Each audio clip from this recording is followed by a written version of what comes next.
Perdón, me quedé sin batería en la compu, así que fui a buscar el libro. Ven que siempre el libro el libro no necesita batería. Bien, estábamos por acá. Un día Batisteza oyó hablar a los médicos y fue a contarle a Quiroga que la supuesta operación que le prometían era en realidad una simple y dolorosa postergación de la muerte. Quiroga avisó que salía a caminar, fue a una ferretería a comprar cianuro, regresó al hospital, mezcló el polvo con un vaso de whisky y se lo tragó. Se mató como una sirvienta, dijo Lugones, que un año después se suicidaría de igual forma en el Tigre. No se vive, cita de vuelta, ¿no? No se vive en la selva impunemente, escribió Alfonsina Storni en un poema que le dedicó a Quiroga antes de suicidarse ella también en los acantilados de Mar del Plata. Ni Lugones, que había sido su maestro y protector, ni Alfonsina, que había sido su amante, acompañaron las cenizas del difunto al Uruguay. Fíjense qué generación, ¿no? Todo, por eso decía lo de la generación también del romanticismo y esta, bueno, por supuesto su afección por, eh, por la muerte y por el suicidio como gesto, ¿no? Estético también podríamos pensar. Borges, en cambio, que había dicho que Quiroga era una superstición uruguaya, que escribía mal lo que Kipling escribió bien, sí fue de la comitiva. Eran fechas de carnaval y contó que el corso se interrumpía al paso del cortejo y que los niños pedían tocar la urna de madera de algarrobo, donde el escultor ruso Stepan Ertzia había tallado la cara del difunto. A veces los opuestos coinciden. A Arlt le pasó con Quiroga algo bastante parecido a lo de Borges. También él lo había escarnecido en vida. En un aguafuerte sobre la fundación de la SADE, creada para defender los derechos de los escritores, escribió, cita, de Arlt, la idea debe ser de Quiroga, hombre que gasta barba sefaradí y una catadura de falsificador de monedas que espanta. Pero cuenta Onetti que el día en que murió Quiroga, Arlt estaba sentado al fondo de una larga mesa, ignorando con fiereza los comentarios sobre el muerto, hasta que llegó su amigo Costia y contó que 3 días antes se había cruzado a Quiroga por la calle. Iba vestido como un clochard. La barba le devoraba más de la mitad de la cara. Venía siguiendo a la distancia desde el parque japonés a la última mujer que siguió por la calle. Una beldad que cortaba la respiración. Era la famosa viuda de Gómez Carrillo que por aquel entonces noviaba con Saint-Exupéry. Costia se lo estaba informando a Quiroga justo cuando vieron al francés salir del Hotel Plaza al encuentro de su dama. Contemplaron la escena. Quiroga murmuró, me hubiera gustado ser aviador. Y se fue, envuelto en su sobretodo con el pijama abajo, en pleno enero, rumbo a su cama en el hospital de clínicas. Desde el fondo de la mesa, detrás del humo de su cigarrillo, se oyó la voz de Arlt. He cambiado mi opinión de Quiroga. No podía ser de otra manera. Quiroga había dicho, soy el primer infectado por Dostoyevsky en América del Sur. Arlt fue el siguiente. Como Arlt, Quiroga carecía de lo que algunos llaman tacto, otros hipocresía y otros relaciones públicas. A los 20 años partió de Montevideo a París vestido como un dandy, en camarote propio. Volvió 3 meses más tarde, en tercera clase, con los pantalones raídos y las solapas del saco levantadas para que no se viera que no tenía cuello en la camisa. Cuando Montevideo se le hizo imposible, se mudó a Buenos Aires. ¿Me puede explicar por qué escribe como español si es argentino? Le dijo en la cara a Larreta a menos de un mes de llegar. No soporto a los gauchos de carnaval, le dijo a Lugones poco después. Escandalizó a Manuel Gálvez con su historia de un amor turbio basada en su relación con Ana María Cires, la muchacha que se llevó a vivir a Misiones y le dio 2 hijos y después se suicidó de manera atroz. Quiroga crió a esos hijos en el amor a la selva, dejándolos dormir solos arriba de un árbol o sentarse durante horas al borde de un precipicio para horror de su madre. Cuando ella murió, volvió con sus hijos a Buenos Aires, vivió primero en un sótano de la calle Canning, después en un caserón en Vicente López donde tenía un coatí llamado Tutankamón, un búho llamado Pitágoras y un yacaré llamado Cleopatra, además de una enorme canoa aerodinámica que calafateaba infinitamente y que no parecía una embarcación, sino una criatura de las aguas. En el barrio, en los diarios, en los cenáculos literarios, lo acusaban de escribir para asustar a la gente, de traer la selva a la ciudad, de arrimar la barbarie a la civilización. Cuando publicó su formidable decálogo del perfecto cuentista, Nalé Rox lo dijo que parecía el manual del maestro Ciruela escrito por el viejo Vizcacha. ¿Sabe lo que es usted? un anarcoindividualista que se conforma con su propia libertad. A usted no le importa que todos los hombres sean libres, le dijo Álvaro Yunque cuando le llevó una invitación a conocer la Unión Soviética y Quiroga le contestó que prefería volverse a la selva. Y eso fue lo que hizo, con una segunda esposa, 30 años más joven que él, que prefirió abandonarlo antes de enloquecer. En la selva tampoco lo entendían. Se burlaban del hermoso laberinto de bambúes que había hecho para aquella segunda esposa, que escondía un jardín de orquídeas en su centro. Las cuadrillas que pasaban y lo veían deslomándose al sol le gritaban: «¡No tiene personal, patrón! ¡No le robe el trabajo a los peones!». Supo adorar por igual a Tolstoy y a Dostoyevsky, a Jack London y a Poe, a Maupassant y a Baudelaire. Ebanistas, capaces de sacar de un solo golpe de garlopa 13 rizos de viruta. Hablaba como si tuviera siempre fiebre y padeció frío hasta en la selva misionera. En la última carta a sus hijos les dijo: «Busco lo que casi nunca se encuentra. Soy capaz de romper un corazón por ver lo que tiene adentro, a trueque de matarme yo mismo sobre los restos de ese corazón». Heavy, el romanticismo, ¿no? Martínez Estrada escribió después de su muerte: «Con él aprendimos a contar en serio. Y si miramos la literatura argentina desde acá, si le analizamos su ADN, no hay manera de no estar de acuerdo». Bien, y a eso un poco me quería referir, hacia eso quería ir. Bien, en primer lugar me interesaba también de este texto, además de mostrarlo y de pintarlo mejor en cuerpo entero de lo que yo pudiera hacer, me interesaba ver la complejidad de la recepción en su momento. ¿Por qué? Porque muchas veces a nosotros, cuando estudiamos autores como Quiroga, que son autores que ya forman parte del canon de la literatura de la región, se nos pierden todas las polémicas que se suscitan alrededor de ellos, ¿no? En sus contemporaneidades. Y este texto las rescata muy bien. Todo lo que pensaba ahí, ¿no? Decía Art, que tenía una mirada muy crítica sobre él, lo que pensaba Nalé Roxlo, en virtud de su texto. Lo cierto es que Quiroga le tocó un lugar incómodo también, igual que Art, en el contexto de la década del 20 de Argentina, porque no encajaba bien en ninguna de las dos tendencias mayoritarias, ¿no? Ni en el grupo Martín Fierro, ni en el grupo de Boedo, o sea, ni en Florida ni en Boedo. Borges era particularmente crítico Borges empezaba a destacar como una especie de personalidad de la literatura local, empezaba a prefigurarse ahí. Piensen que el Fervor de Buenos Aires es del 24, si mal no recuerdo, y siempre le daba con un hacha. Después se arrepintió, por supuesto, una maniobra muy típicamente borgiana. Después que murió, ya ven que acompañó el cajón hasta Uruguay. Le pasó lo mismo con Lugones. Cuando Borges se reía un montón de Lugones y hacía escarnio de él, decía que Lugones iba a morir aplastado por un tomo de la... Vieron que Lugones tiene un lenguaje muy florido. Decía, va a morir aplastado por un tomo de su propia biblioteca. Le daban con un hacha, él y el resto de los Martín Fierristas, y después cuando murió Lugones, quizás un poco también sintiéndose culpable, lo empezaron a venerar, ¿no? Y a reclamar como una especie de antecedente de la literatura fantástica que ellos después desarrollaron muy bien a partir de la década del 30. Bueno, es un poco esto que quería que ustedes vieran también, que notaran, que no hay canon sin tensión, ¿no? Y que todos los autores, y sobre todo para sus contemporáneos, representaron algún tipo de polémica y de problemática, porque también, o sea, es parte del costo de innovar en lo literario. Por otro lado, también quería señalar como, pensaríamos como la trama en la que se inserta, la trama de autores en la que podemos ver que opera la obra de Quiroga, ¿no? Por un lado, antes señalábamos el lugar como parecido que le toca a Art.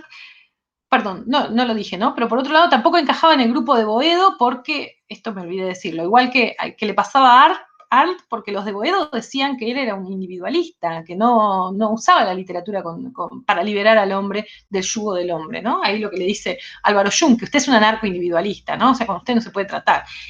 Es un poco lo mismo que le pasa a Art, ¿no? Que está ahí como boyando en medio de esas dos tensiones. La vinculación a la que hace mención el texto de Forn sobre la obra de Kipling, sobre todo el rol de la articulante, ¿no? El rol de la selva, esta especie como de literatura del exotismo, Ahí Borges dice lo que Kipling hace bien, Quiroga lo hace mal. Yo, por supuesto, no coincido para nada. Creo que además los dos son dos selvas completamente diferentes y los dos autores nos muestran, en definitiva, funciones diferentes, pensaríamos, de lo exótico y de lo salvaje en relación a la metafísica del ser humano, ¿no? Podríamos pensar también en la enorme influencia de Maupassant, de Guy de Maupassant, uno de los escritores como del fin del naturalismo francés, que empieza a trabajar muy bien con el género fantástico, un escritor, para mí, ese también forma parte de mi educación sentimental de adolescente. Maupassant lo súper recomiendo, el cuento del Orla, para mí es una joya del relato fantástico. Y por otro lado, la enorme, para mí, vinculación con Edgar Allan Poe. ¿Por qué vinculación? Porque Quiroga es, digamos, lo que hace Poe en América del Norte, esto es innovar la literatura al punto de cristalizar una forma de entender el cuento. Bueno, eso mismo hace Quiroga con el Cono Sur, ¿sí? Y no llega a hacerlo en América Latina simplemente porque la distribución de la literatura latinoamericana todavía no permitía esa circulación, sino también seguramente hubiese sido importante en la construcción del cuento en México, ¿no? Por ejemplo. Lo cierto es que termina de fijar una forma de entender el cuento moderno, ¿sí? Igual que hace Poe. Igual que hace Poe, Quiroga escribe lo que se llama el Decálogo del Perfecto Cuentista, que lo tienen en la... Acá está. Que lo tienen en el... también, igual que todo el material. Vieron que yo voy hablando y les dejo el material para que ustedes lean el material sobre el que voy hablando. Se los dejo también en esta misma publicación. El Decálogo del Perfecto Cuentista, él después lo fue modificando, pero es además un texto inaugural, en el sentido de que todavía hacia la década, comenzando la década del 20, no era habitual este tipo de reflexiones metaliterarias y que en este caso tendían como a cristalizar, a caracterizar una forma que tenía una enorme tradición, pero que sin embargo estaba readaptándose por completo en este contexto, ¿no? A partir de la década del 20, que es una década muy intensa para la literatura. Este lo tengo acá, miren, les voy a mostrar ya que estoy. Fíjense qué lindo este libro que les mostraba antes, que se llama Todos los cuentos de Quiroga, que es de esta edición de Fondo de Cultura. Tiene tipo, no sé cuántas páginas, 1500 páginas, debe tener una cosa así, en papel muy finito. Es la edición más completa que se consigue de Quiroga y es además una edición filológica, o sea, va siguiendo, de cada cuento, va siguiendo las distintas versiones que sufrió, ¿no? Les decía que todos los cuentos de Quiroga, antes de llegar al libro, mucho antes, habían pasado por una o varias ediciones en algunas revistas periódicas, ¿no? O diarios. Y le va haciendo el seguimiento. Esto porque también me parece que en la materia está bueno que ustedes, algunas referencias a lo bibliográfico, ¿no? A cómo se ordena lo bibliográfico propiamente dicho. Bueno, les leo algunas de las máximas del Decálogo del Perfecto Cuentista y con eso también inauguramos una muy linda tradición que tiene para mí literatura latinoamericana, que es trabajar con decálogos, ¿sí? Muchos de los autores que nosotros vamos a ver van a tener alguna forma de decálogo, manifiesto o algún texto del orden de lo prescriptivo. Cuando vemos esto, no es porque a mí me interese, porque son consejos para que ustedes apliquen, porque claramente la literatura desde la década del 20 cambió o no, pero lo cierto es que no se puede traducir sin algunas modificaciones. A mí lo que me interesa es ver también cómo ilumina la obra del autor su consideración, como en este caso, de lo que debe ser un cuento, ¿sí? Cómo nos sirve a nosotros para repensar la obra cuentística de Quiroga, lo que él considera que debe ser un cuento, ¿sí? Bien. En la primera de las leyes del Decálogo del Perfecto Cuentista dice: cree en un maestro, Poe, Maupassant, Kipling, Chekhov, como en Dios mismo. Es genial, ¿no? La idea es, bueno, siempre hay que tener un referente y ese referente es palabra indiscutida, palabra sagrada. 2, cree que su arte es una cima inaccesible. No sueñes en dominarla. Cuando puedas hacerlo, lo conseguirás sin saberlo tú mismo. El arte del maestro, ¿no? 3. Resiste cuanto puedas a la imitación, pero imita si el influjo es demasiado fuerte, ¿no? Resiste, pero bueno, imita si no te queda otra. Y ahí entonces me parece que es una especie de respuesta a la crítica de Borges, ¿no? De la relación con Kipling. ¿Cuál es el problema? En definitiva, ¿sí? Si hace lo que Kipling, si repite lo que Kipling hizo, ¿cuál es el problema? Más que ninguna otra cosa, el desarrollo de la personalidad es una larga paciencia. 4, me encanta eso. Ten fe ciega, no en tu capacidad para el triunfo, sino en el ardor con que lo deseas. Ama tu arte como a tu novia, dándole todo tu corazón. 5, bien del romanticismo esa idea, ¿no? 5, no empieces a escribir sin saber desde la primera palabra a dónde vas. En un cuento bien logrado, las 3 primeras líneas tienen casi la importancia de las últimas 3. Acá hay un montón de información condensada. En primer lugar, fíjense lo que él dice, tenés que tener el cuento entero antes de saberlo. Eso, por supuesto, tiene que ver con su forma de escribir, ¿no? Eso. Y volvemos una y otra vez sobre esta idea de la consigna y de cómo uno debe pensar la consigna que se dice a sí mismo, ¿no? Liliana Bodot decía siempre que hay 2 tipos de escritores, los escritores de mapa y los escritores de brújula. Los escritores de mapa, dentro de los que se contaba ella misma, eran escritores que tenían perfectamente el recorrido pensado de dónde por dónde iban a entrar y a dónde iban a salir antes de sentarse a escribir. Pero ella decía, pero hay otros escritores que son escritores de brújula, se arriesgan, se asoman a la aventura y van buscando el rumbo. ¿Sí? Nosotros vamos a ver a Rulfo, ¿no? En breve, faltan 2 autores, nada más para que lo veamos. Y Rulfo, él decía, yo empiezo a escribir sin saber a dónde. Veo un personaje, pienso en un personaje y le sigo las espaldas, ¿sí? Después voy a ver de eso que queda y si surge algo interesante, ¿no? Pero fíjense qué interesante, ahí bien claro cómo aparece caracterizada la idea del escritor de brújula.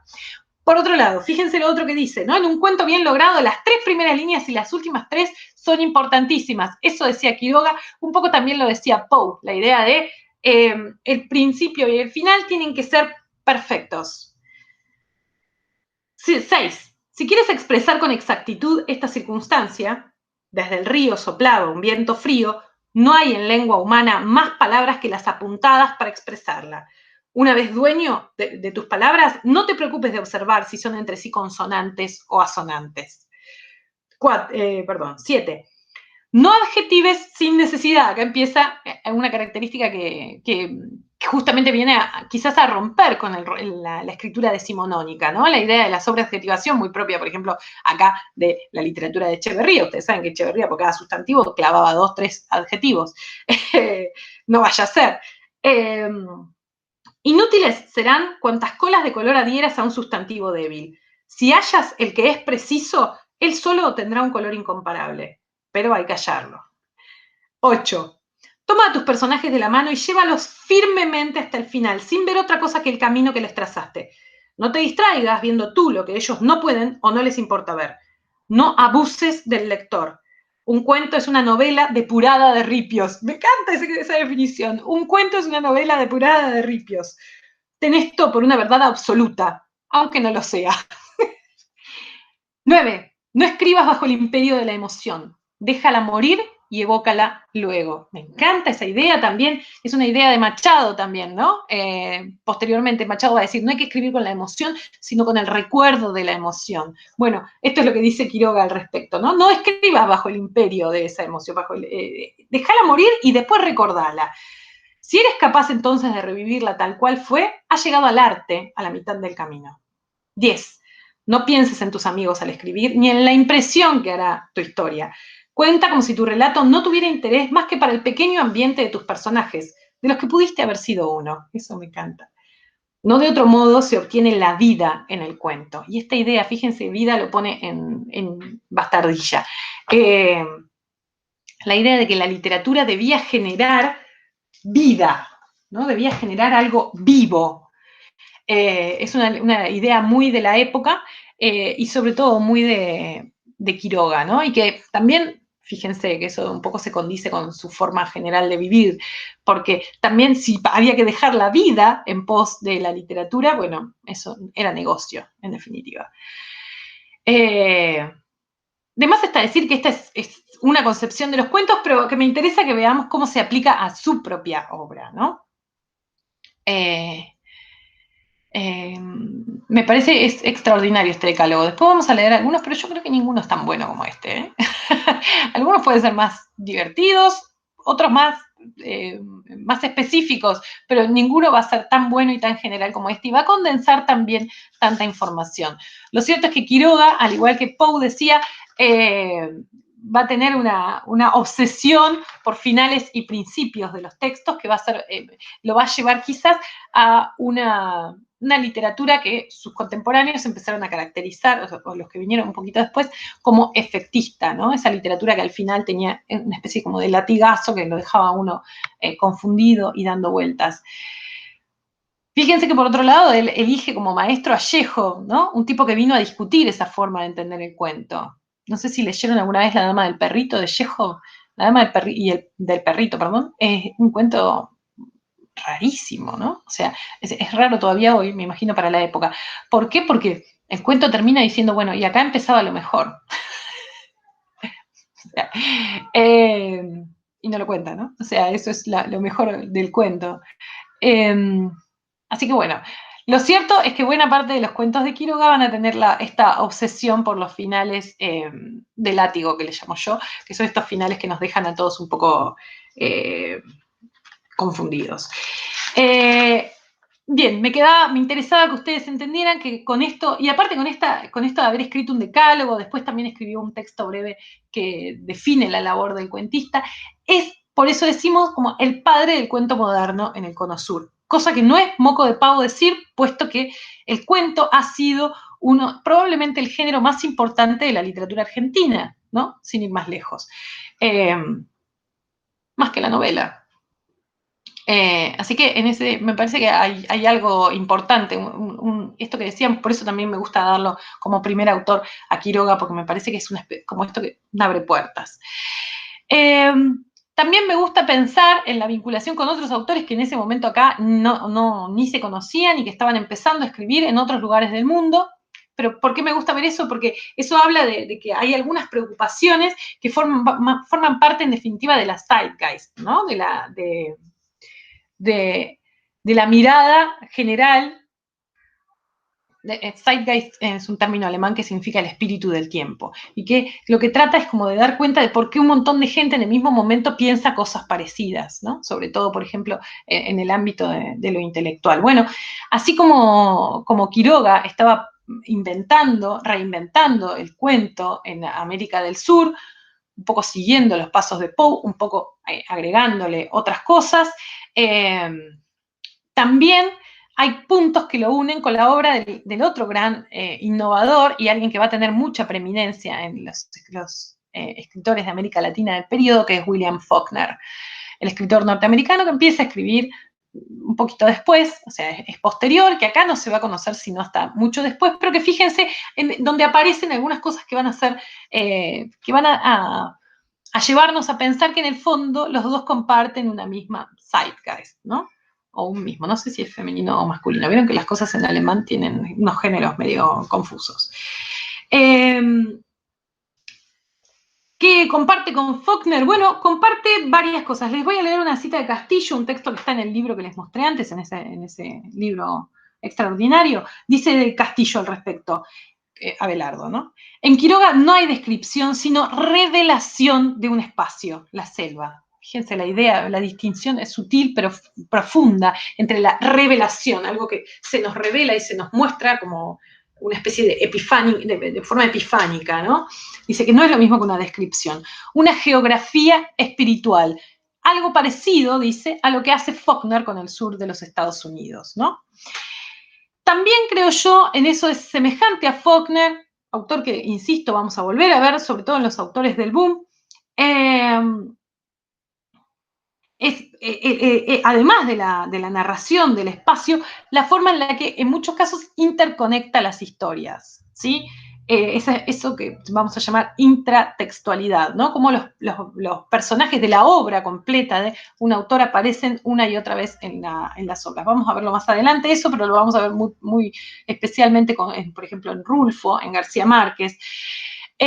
¿Dónde lo pueden ver eso? Por ejemplo, el cuento Los Desterrados, Los Destiladores de Naranjas, cuento que tenían ustedes para leer, en realidad hace sistema, en definitiva, con otros 3 cuentos del libro, en realidad con todos los cuentos del libro de Los Desterrados, pero muy especialmente con otros 2, que son Los Desterrados propiamente dicho y Tacuara Mansión, ¿sí? Donde los personajes son los mismos y donde se cuentan distintos aspectos de la historia de estos personajes, ¿no? Eso era lo mismo que estaba haciendo Faulkner un poco después en el sur, con el sur de los Estados Unidos. Después les voy a contar un poquito más sobre ese mecanismo. La literatura de Quiroga es una literatura, lo que vamos a llamar una literatura de absolutos, ¿no? Vamos a ver hasta qué punto eso se repite como una regularidad en la región, pero hay una preocupación metafísica muy importante y la preeminencia de algunas emociones, ¿no? Emociones que, por supuesto, muy fuertes, muy desestructurantes, ¿no? Como el miedo, la muerte y el amor. Esos van a ser como los grandes temas de sus textos, de sus cuentos. Tiene una obra cuentística profusísima, como les mostraba antes. Creo yo que muy pareja, en realidad. No toda tuvo la misma recepción, ¿no? O sea, Cuentos de amor, de locura y de muerte fue lo que podríamos denominar para la época un bestseller. Mientras que el resto fue como en especie de declinación su popularidad con el tiempo, con otros libros como Anaconda.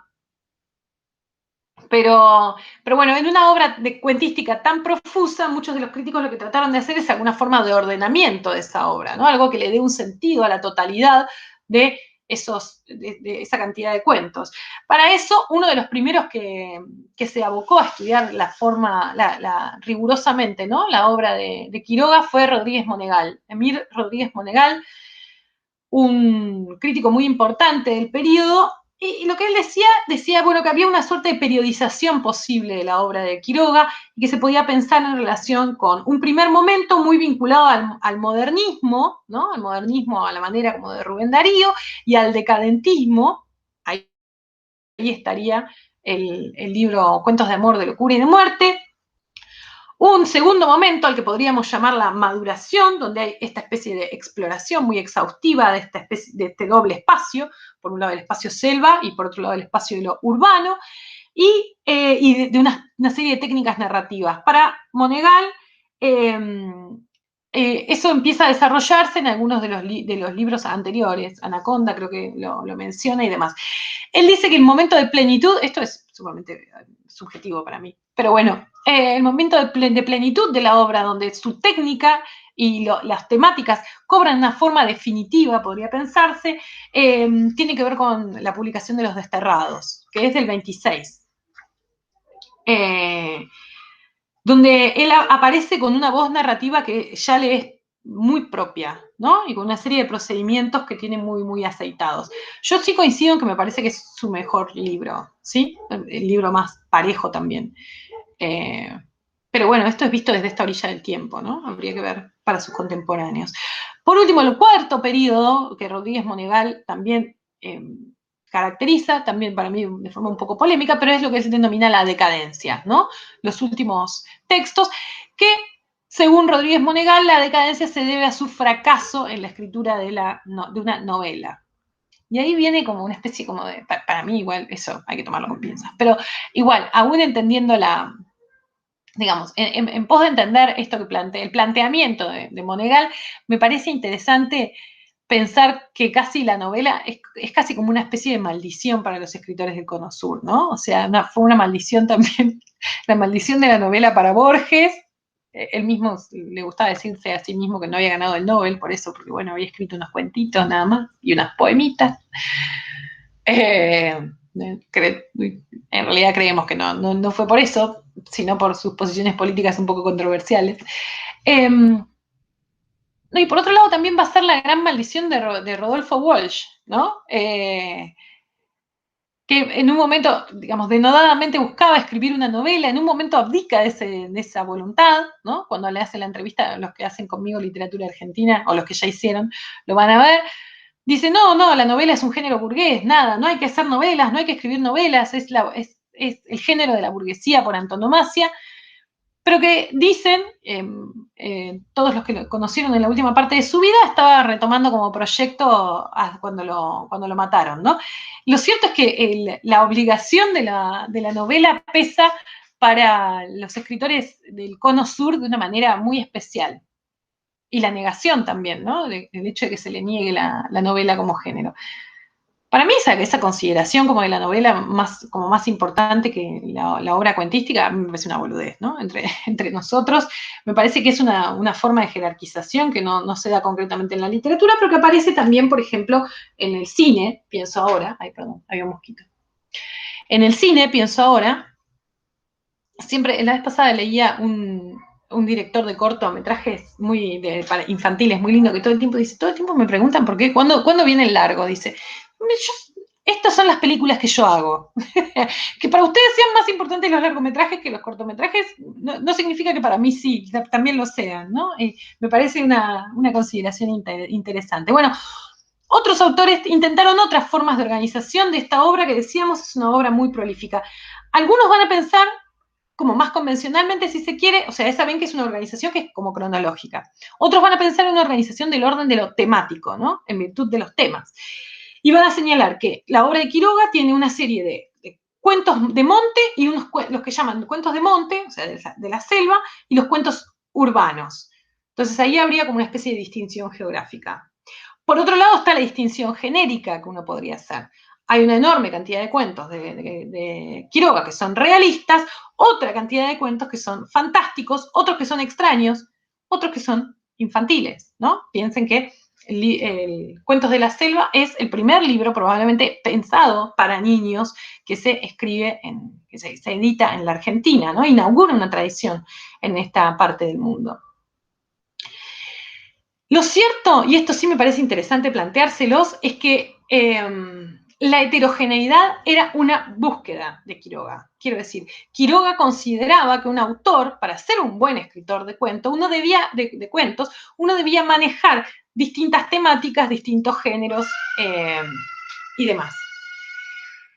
Con ese criterio es que armó su primer libro de cuentos, que es Cuentos de amor, de locura y de muerte. Si ustedes se fijan, son cuentos muy disímiles entre sí, los que están en el libro, ¿no? Hay cuentos realistas, como Una estación de amor, que además es un cuento terrible, ¿no? Sobre una relación tortuosa, y hasta podríamos pensar muy extraña, digamos, con una mujer que además es adicta ¿cómo se llama? Al opio, ¿no? A la morfina, una cosa muy rara para la época, piensen en 1918. Otros cuentos que son cuentos que podríamos pensar de terror,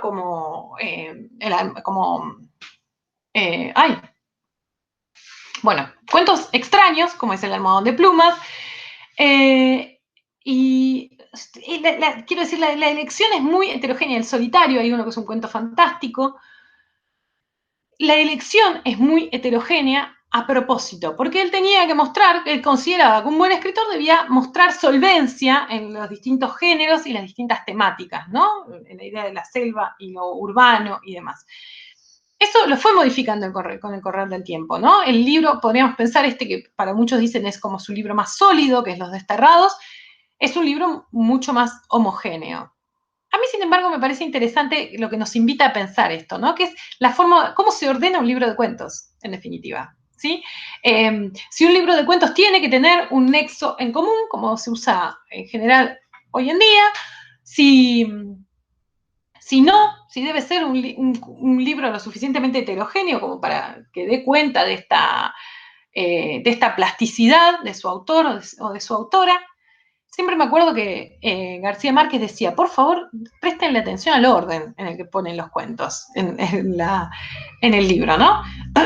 Ese orden también prefigura una lectura, en definitiva, ¿no? Convoca a una forma de leer. Así que Los invito, ¿por qué? Porque eso también, digamos, tiene que ver con uno, ¿no? Bueno, que vamos a presentar algo. Bueno, ¿qué es lo que queremos decir? ¿Qué es lo que queremos hacer con esta obra completa? Algo interesante para pensar. Bueno, ustedes tenían para leer, ya ni sé cuánto tiempo llevo hablado, porque por suerte no es como cuando grababa antes, que grababa en el celular, me decía todo el tiempo el número y yo estaba aterrada pensando en lo mucho que estaba hablando. Pero los dos cuentos que tenían ustedes para leer eran Los destiladores de naranja, por un lado, y ya les comenté cuál era de dónde venía. Un cuento que, como les comentaba antes, forma parte de Los Desterrados, de ese libro para mí muy, muy interesante, muy extraordinario, que hace sistema con estos otros 3 cuentos. De hecho, alguna vez di esos 3 cuentos, ¿no? Para que los leyeran, pero después me pareció un poco redundante, porque en términos de temáticas y de procedimientos, lo cierto es que todo el libro es muy homogéneo, como decía antes, ¿no? Entonces me parecía que para muestra basta un botón. Este cuento es para que ustedes vean también como una de las facetas más habituales de Quiroga. Por un lado, en lo que tiene que ver con lo genérico, de un realismo a ultranza, ¿sí? Y cómo el realismo a ultranza puede llevarse bien con esta idea del final de látigo, ¿no? Del final que nos deja un poco perturbados y confundidos. Por otro lado, lo que tiene que ver con esto que llamábamos, ¿no? El espacio, la idea del cronotopo, el cronotopo selva, que me parecía que estaba muy bien caracterizado acá, y adentro de ese cronotopo, de esa voluntad de agotar el espacio selva, que muestra en sus cuentos, pero muy particularmente en este libro, en Los Desterrados, también me interesaba que vieran cómo funcionan los personajes, ¿no? Los personajes que elige, que son siempre estos personajes en general muy marginales, todos estos, en general, muchos extranjeros, muchos que llegan al lugar y se encuentran con esta realidad terriblemente hostil, como el protagonista, Else, pero también como el resto, ¿no? Malaquías, todos esos personajes muy, muy extraños, muy de la periferia de lo admisible. Voy a leer con ustedes un fragmento del cuento, lo tienen entero para... Por supuesto lo tenían que leer antes de... Espero que lo hayan leído antes, porque si no les cagué la experiencia de lectura contándoles un montón de cosas. Pero voy a leer para que vean cómo funciona esto que hablábamos del efecto como... Por un lado, del efecto sorpresa y por otro lado, del espacio, ¿no? Esperen que... Acá. Voy a leer casi el final, digamos, ¿no? Una de esas siestas de fuego, el médico fue hallado tendido de espaldas a través del descampado camino al puerto, riéndose con el sol a plomo. Si la maestrita no llega uno de estos días, dijimos nosotros, le va a dar trabajo encontrar dónde ha muerto su padre. Precisamente una semana después, ¿se acuerdan, no? Porque el médico era borracho, alcohólico, ¿no? Alcohólico crónico. Precisamente una semana después, la maestrita era la hija. Precisamente una semana después supimos por el manco que la hija de Else llegaba convaleciente de gripe. Con la lluvia que se apronta, pensamos otra vez, la muchacha no va a mejorar gran cosa en el bañado de la horqueta. Por primera vez, desde que estaba entre nosotros, no se vio al médico. No se vio al médico Else cruzar firme y apresurado ante la inminente llegada de su hija. Una hora antes de arribar, la lancha fue al puerto por el camino de las ruinas, en el carrito del arpista Malaquías, cuya yegua, al paso y todo, jadeaba exhausta con las orejas mojadas de sudor. El cielo denso y lívido, como paralizado de pesadez, no presagiaba nada bueno, tras mes y medio de sequía. Al llegar la lancha, fíjense como siempre, y esto también es muy interesante, como siempre el contexto, o sea, el paisaje en este caso, siempre está adelantándonos algo de la trama, ¿no? Siempre nos está mostrando con esta especie de siniestro clima que se avecina, algo siniestro que va a pasar. Digo porque también dentro del romanticismo, por ejemplo, si ustedes leen Frankenstein, siempre hay como una especie de relación que puede ser como de igualdad, el clima es igual a lo que pasa, o dicotómica, ¿no? El lugar es excelso y mi corazón sufre, diría el doctor Frankenstein, cuando está en la cima ya no me acuerdo cómo se llamaba la montaña, ¿no? Pero algo muy propio del romanticismo, esta especie como de reflexión permanente entre la naturaleza y el sujeto, ¿no? El cielo lenzo de acá. Al llegar la lancha, en efecto, comenzó a llover. La maestrita, achuchada, pisó la orilla chorreante bajo el agua, subió bajo agua en el carrito y bajo agua hicieron con su padre todo el trayecto, a punto de que cuando llegaron de noche a la horqueta no se oía en el solitario pajonal ni un aullido de zorro, y sí el sordo crepitar de la lluvia en el patio de tierra del rancho. La maestrita no tuvo esta vez necesidad de ir hasta el bañado a lavar las ropas de su padre. Llovió toda la noche y todo el día siguiente, sin más descanso que la tregua acuosa del crepúsculo, a la hora en que el médico comenzaba a ver alimañas raras prendidas al dorso de sus manos. Un hombre que ya ha dialogado con las cosas tendido de espaldas al sol puede ver seres imprevistos al suprimir de golpe el sostén de su vida. Acá pasa, ¿no? Acá se empieza a gestar, fíjense cómo empieza como a armar, ¿no? La explicación de la tragedia, ¿no? Ya había dicho antes que, había dicho, no lo va a decir después, esperen. No, no lo va a decir después. Acá se empieza, decía, a gestarse. Bueno, ve suprimido la razón de su existencia, ¿no? Que es el alcohol. Dice, y era un hombre que ya había visto antes, había hablado antes con los seres bajo el sol. Qué bien que escribe. Sigo. Esperen que me perdí ahora. Rivet, antes de morir, un año más tarde, con su litro de alcohol carburado de lámparas, tuvo con seguridad fantasías de ese orden, clavadas ante la vista. Fíjense, otro de los personajes de estos tres cuentos, ¿no? Solamente que Rivet no tenía hijos, y el error de él se consistió precisamente en ver, en vez de su hija, una monstruosa rata. Y acá hay una prolepsis en el texto, ¿no? Un adelanto en la trama. ¿Se acuerdan que la prolepsis? Eso lo deben haber visto en primer año. Un adelanto en la trama, ¿sí? O sea, el texto viene temporalmente, de golpe, ¡pum!, pega un salto así y después vuelve hacia acá. Lo que primero vio fue un grande, muy grande ciempiés que daba vueltas por las paredes. Él se quedó sentado con los ojos fijos en aquello y el ciempiés se desvaneció. Pero al bajar el hombre la vista lo vio ascender, arqueado por entre sus rodillas y con el vientre y las patas hormigueantes, vueltas hacia él, subiendo interminablemente.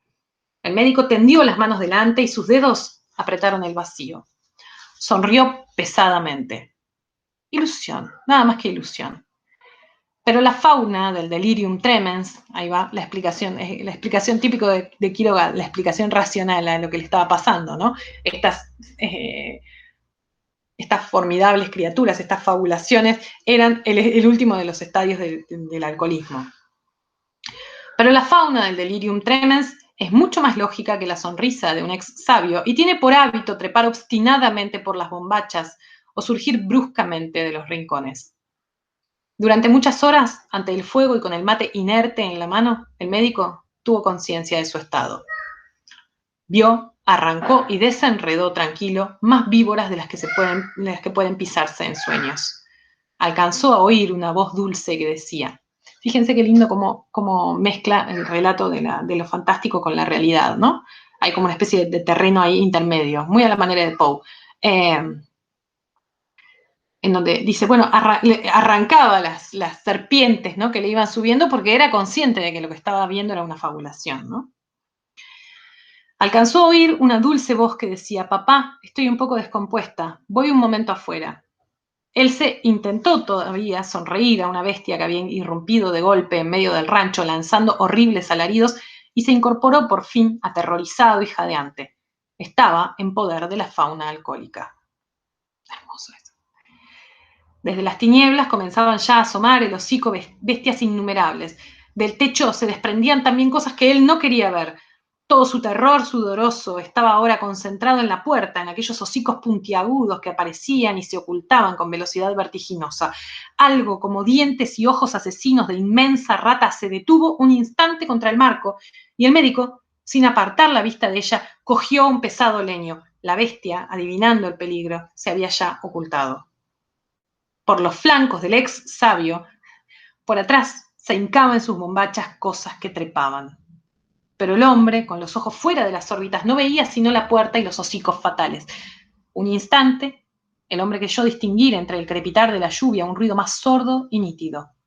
De golpe, la monstruosa rata surgió en la puerta, se detuvo un momento a mirarlo y avanzó por fin contra él. Else, enloquecido de terror, lanzó hacia ella el leño con todas sus fuerzas.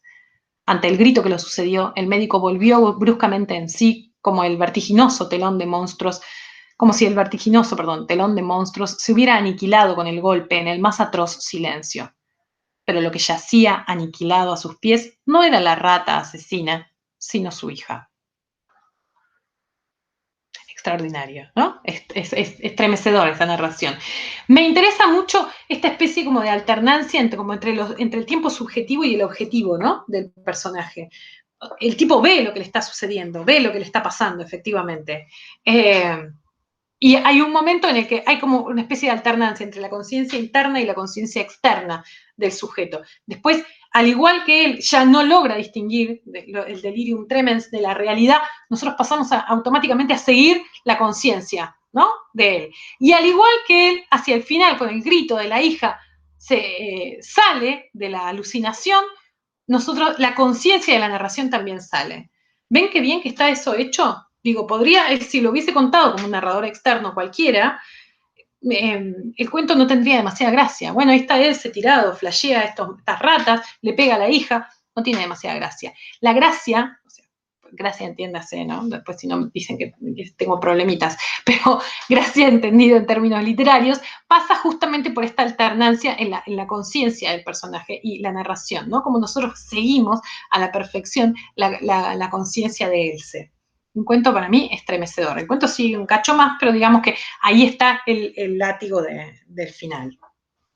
Qué buen cuento.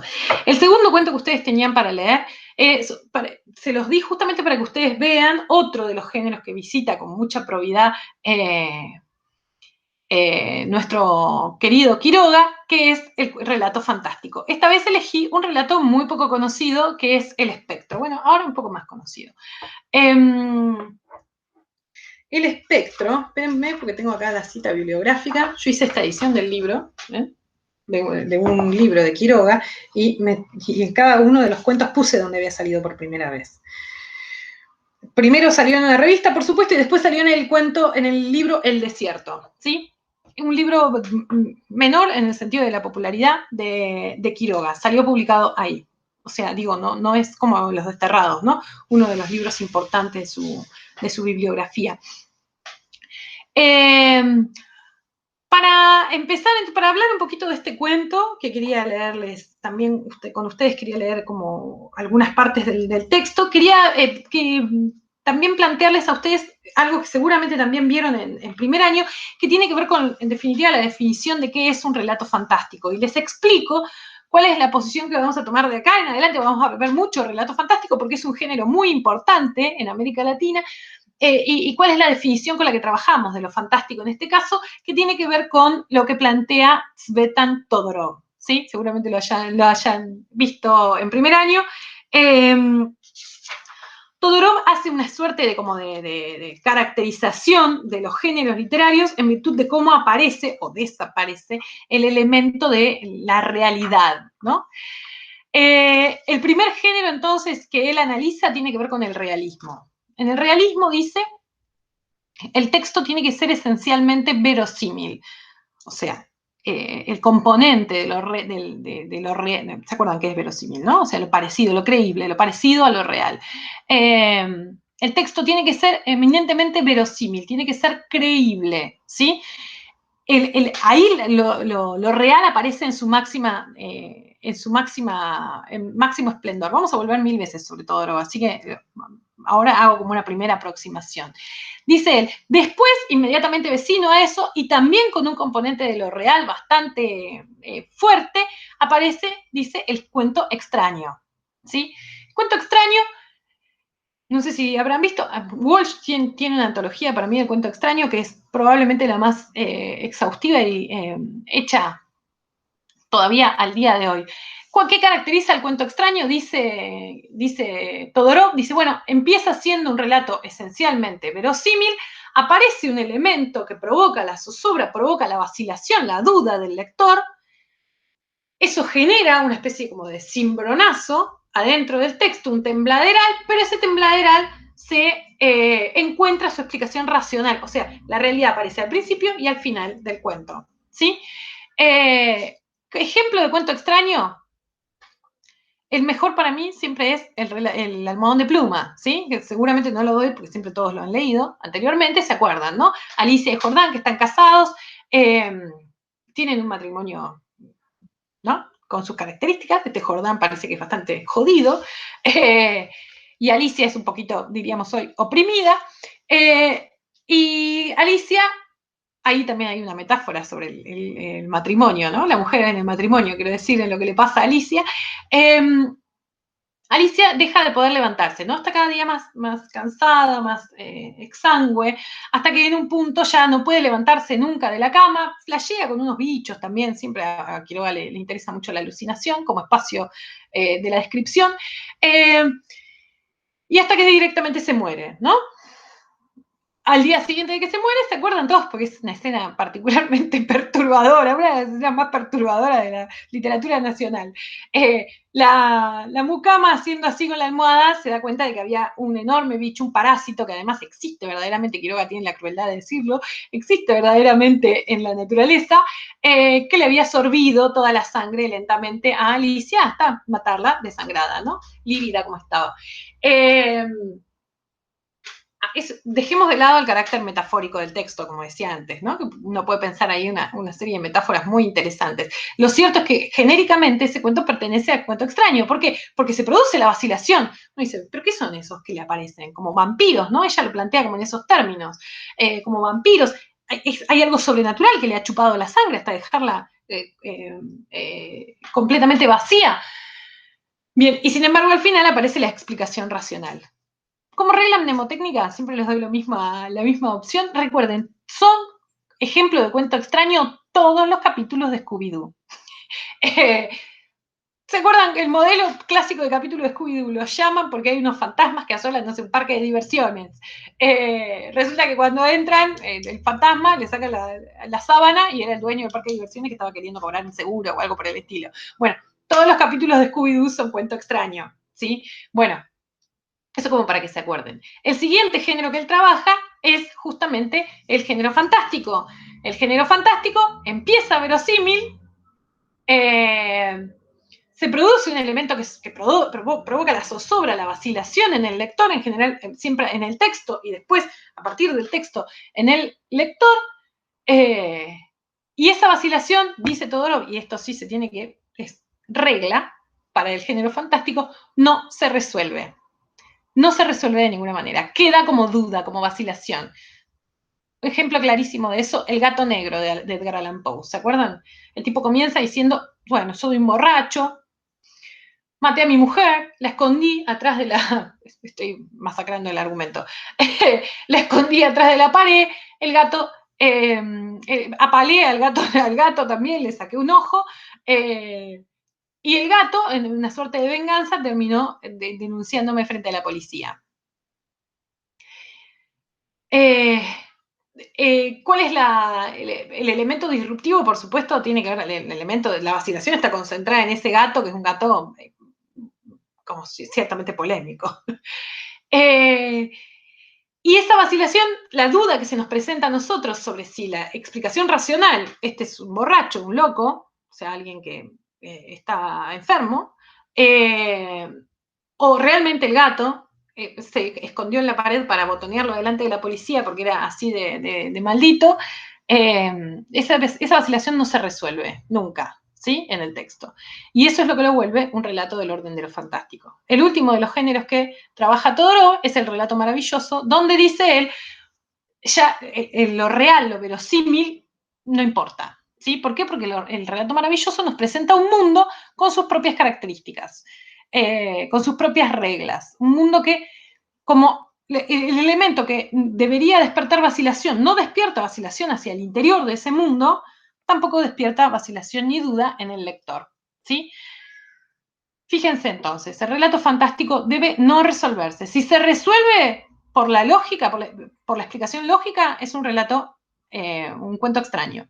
Si se resuelve por la mágica, es un relato maravilloso, ¿sí? Por eso la característica esencial y lo que lo vuelve también complejo al relato fantástico e interesante, desde mi punto de vista, es esa especie como de arena movediza en la que se mantiene en términos de interpretación, que tiene que ver con la vacilación, con la duda que se produce y no debe nunca resolverse. Bueno, vamos a volver 1000 veces sobre Todorov y sobre el tema de las consideraciones sobre lo fantástico y las distintas formas de entender lo fantástico también.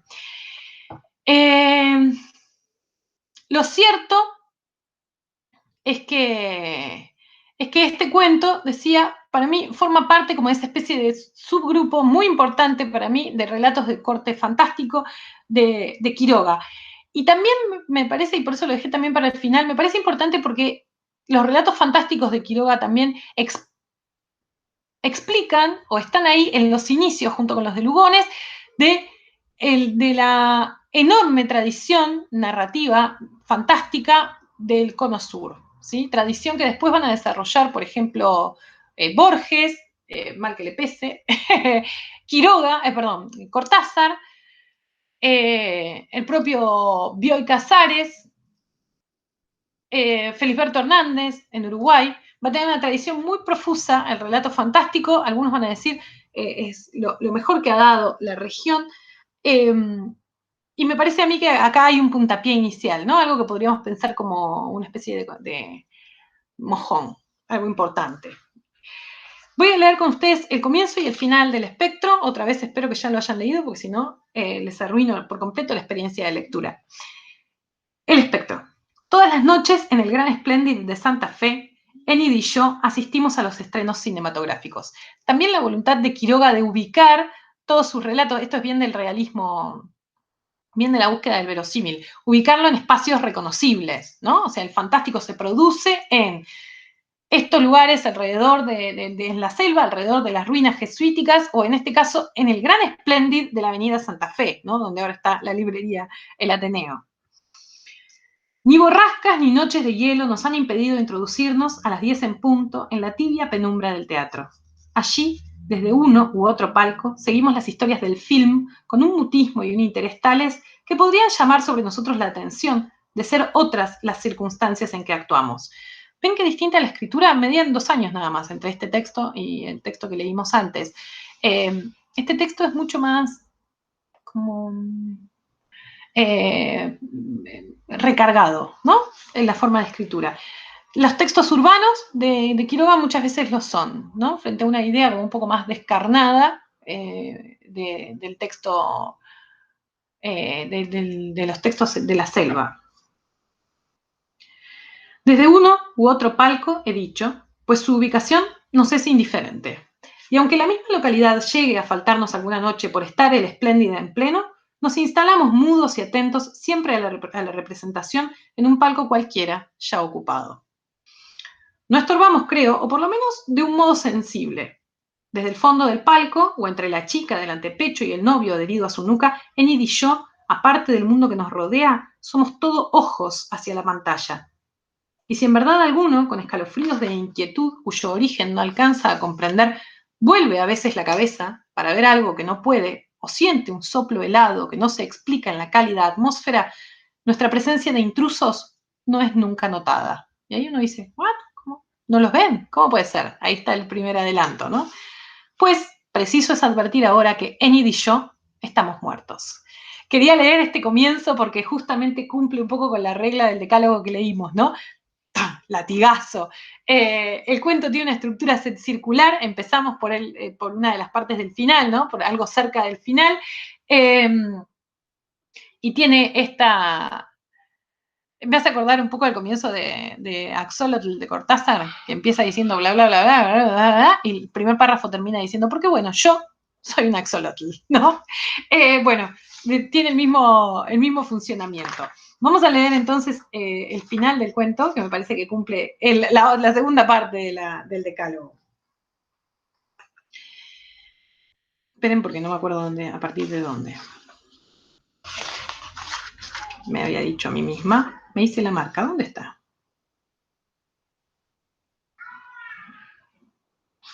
Acá.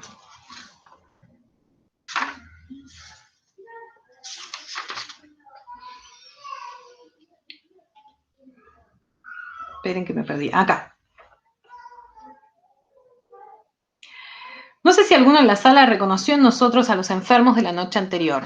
Se van dando cada vez, no sé si se acuerdan del cuento, se van dando cada vez cuenta de que el personaje, el ex de ella, los empieza cada vez a mirar un poco más, ¿no? En la obsesión. Siguen yendo a ver esto, a ver cómo termina. No sé si alguno en la sala reconoció en nosotros a los enfermos de la noche anterior. La luz se apagó, todavía estaban vivos ahí, ¿eh?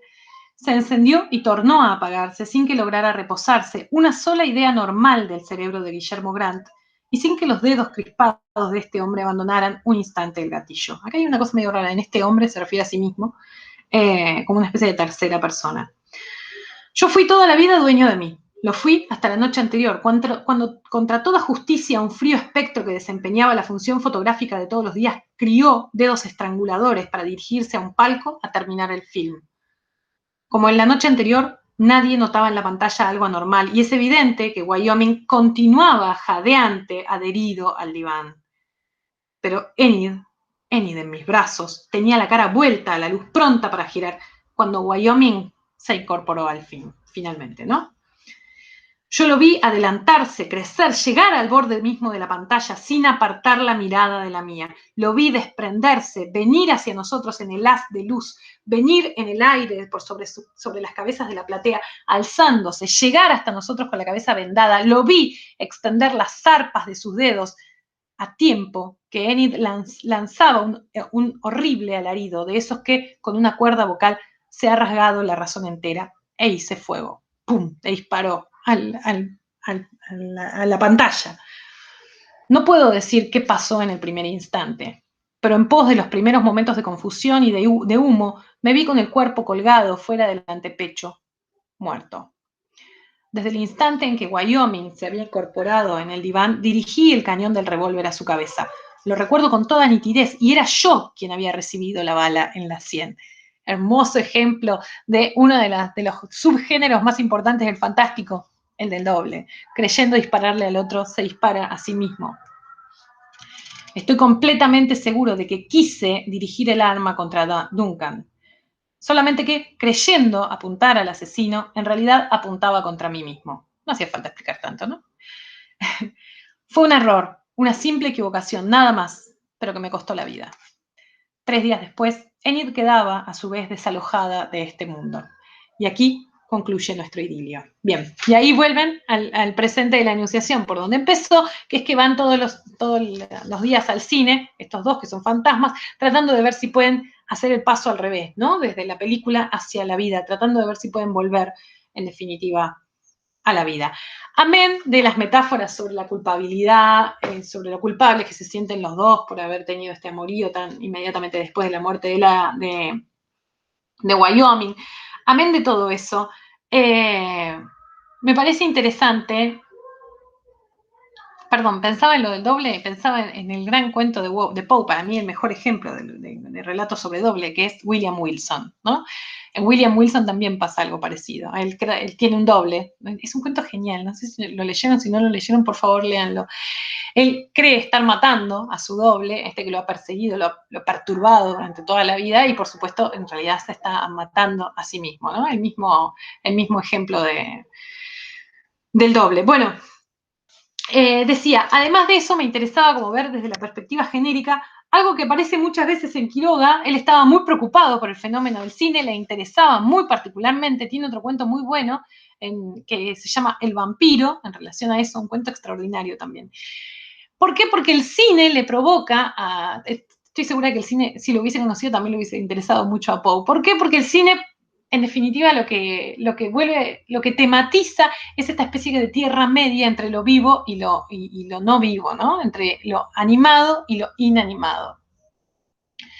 Por eso, tanto cuento en relación al cine de Quiroga, que pertenece al género fantástico, ¿no? Dicen que él estaba obsesionado con el cine, que estaba también obsesionado con la idea de traer las figuras del cine a lo real, que es un poco lo que quiere hacer el personaje del vampiro.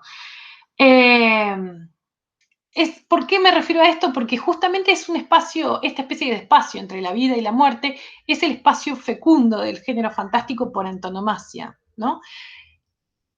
Que se puede trabajar de formas muy distintas, muy diversas en relación a a, a la temática que se aborde.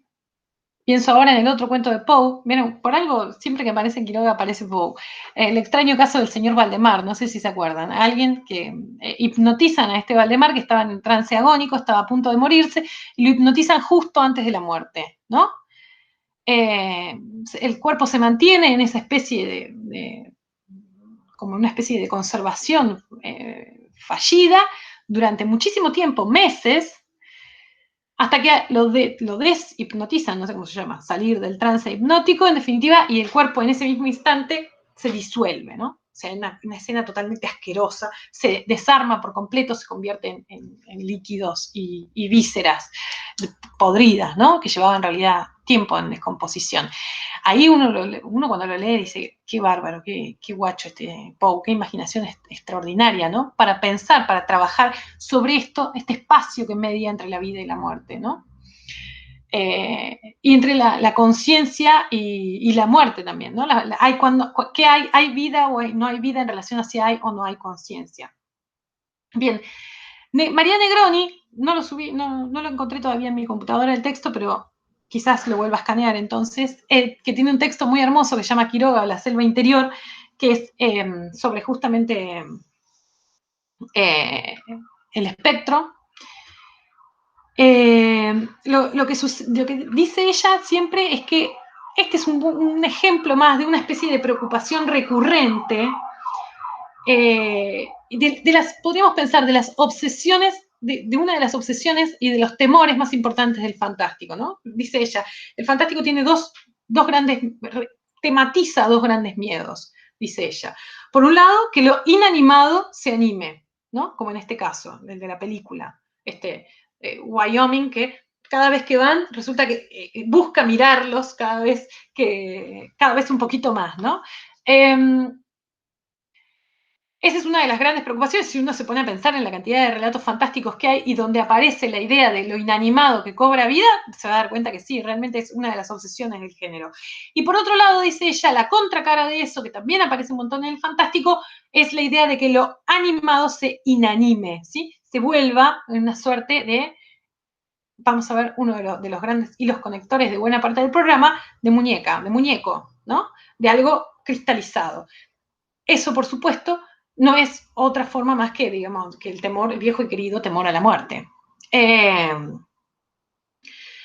Bien, la sutura entre esos dos temores, dice ella, en el caso de Quiroga también sucede en el espacio selva. Dice que el espacio selva en Quiroga es una constante. Dice, amén, fíjense, ella propone, vieron que antes decía, bueno, los cuentos de monte, los cuentos urbanos.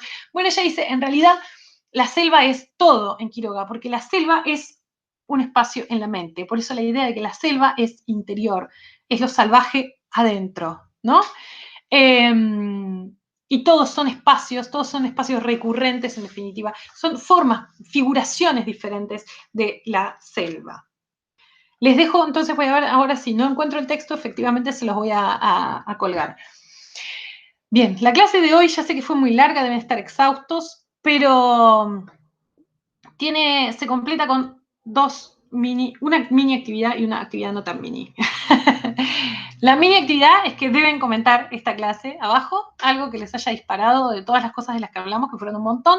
Es importante el feedback, lo que sea, que les haya interesado, que no les haya interesado, algo que quieran que revea, preguntas, dudas.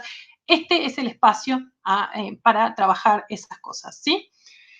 Y por otro lado tienen la reina de la cursada, ya dijimos, las cursadas están ahora centradas en relación a eso, la consigna de escritura. Una consigna de escritura que apunta justamente a que ustedes exploren la idea del espacio. Les voy a pedir entonces, y que exploren en definitiva un tipo textual también, que es el género, el texto descriptivo, ¿sí? Entonces, van a tener la consigna redactada ahí, van a tener un cuento de Quiroga para que les sirva como ejemplo. La idea es que ustedes describan un espacio con el que estén muy familiarizados, ¿sí? Con eso completamos la clase del día de hoy. Espero que les haya sido interesante, espero que les haya aportado alguna herramienta para la escritura y, por supuesto, estamos muy en contacto, ¿sí? La idea es que ustedes comenten y que yo pueda hacerles también devoluciones y pueda pensar en relación un poco a lo que ustedes me van diciendo. Nos vemos la semana que viene. La semana que viene nosotros vamos a trabajar, vamos a trabajar con un cuento de Carpentier. De Carpentier vamos a trabajar un par de cositas. Se los voy a dejar también en el Classroom. Eso todavía no lo hice, ahora que lo pienso. Se los dejo entonces en el Classroom para la semana que viene. Cuídense y cualquier duda, lo que sea, me escriben, ¿sí? Por alguno de los medios que tenemos, que son un montón, y vamos viendo a partir de ahí. Chao, cuídense.